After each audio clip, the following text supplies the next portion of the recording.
যখন শেখ হাসিনা কাঁচা বেঁধে দেশ থেকে পালায়, আজকে তার 5 মাস পরে কেন আমাদের আবার শহীদ মিনারে এক হতে হলো?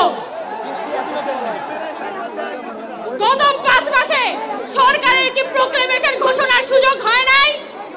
তারা কি এতই ব্যস্ত ছিল যে তারা একটা জুলাইয়ের ঘোষণাপত্র ঘোষণা করার সময়টা করে উঠতে পারে নাই? এই পরিপ্রেক্ষিতে কিছুদিন আগে আমরা বৈষম্য বিরোধী ছাত্র আন্দোলন আমরা এই উদ্যোগটা গ্রহণ করি যে এই জুলাইয়ে যে যোদ্ধারা জীবন দিয়ে রাস্তায় যুদ্ধ করেছিল, লড়াই করেছিল, তাদের সেফটি আমাদের দিতে হবে। এটা আমাদের ঐতিহাসিক দায়। আজকে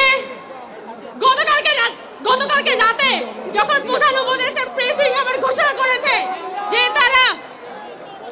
তারা প্রোক্লেমেশন সকলকে নিয়ে ঘোষণা করবে, আমরা সেটা কিন্তু সাধুবাদ জানিয়েছি। আমরা স্পষ্ট বলতে চাই, এই প্রোক্লেমেশন নিয়ে আমরা কালক্ষেপণ চাই না। আজকে 31শে ডিসেম্বর আমরা রীতিমতো বাধ্য হয়ে এখানে একত্রিত হয়েছি।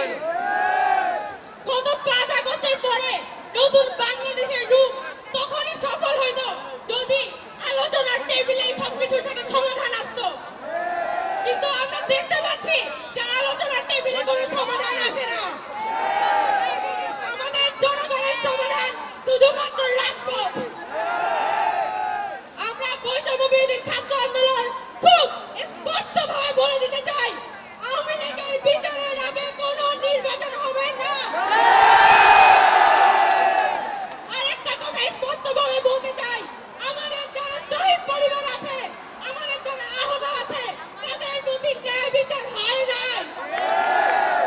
এই মানুষগুলোর প্রপার ট্রিটমেন্ট, তাদের পুনর্বাসন হইতে হবে এবং সরকার সম্পূর্ণ দায় নিয়ে এই পরিবারগুলোর সেফটি, যার হাত চলে গেছে, পা চলে গেছে, যার চোখ চলে গেছে, তার সেফটি সরকারকে দিতে হবে।